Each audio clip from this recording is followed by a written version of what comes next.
bakit nag-alinlangan ka doon sa niligawan ng artista? Niligawan ka? Hindi, tayo-tayo lang naman eh. Oo.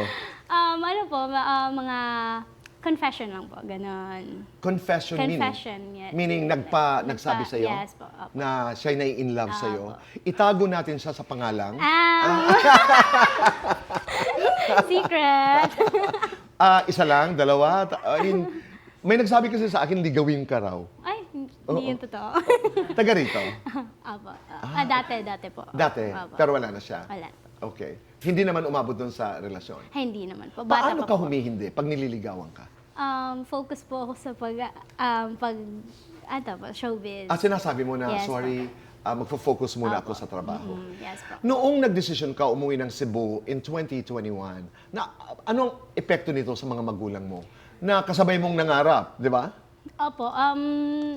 Ano po, talagang na-shock po sila sa mga nangyayari po. But just because of the pandemic po, talagang nag-decision po kami na talikuran lahat ng, hindi naman talikuran, Oo.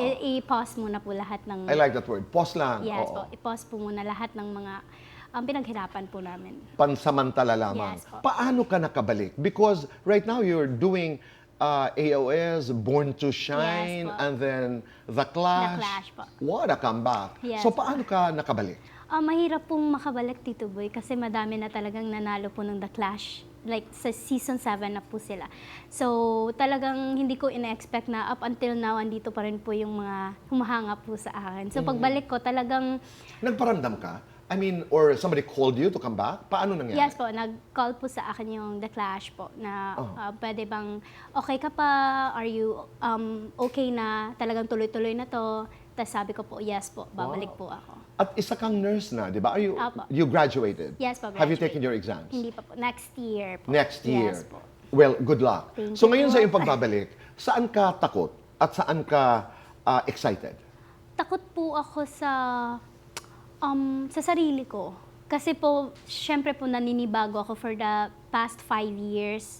Talagang madami akong time na hindi pa na work sa self ko, katulad Okay. po ng dancing, acting. And then, kaya gusto ko po siyang i-work.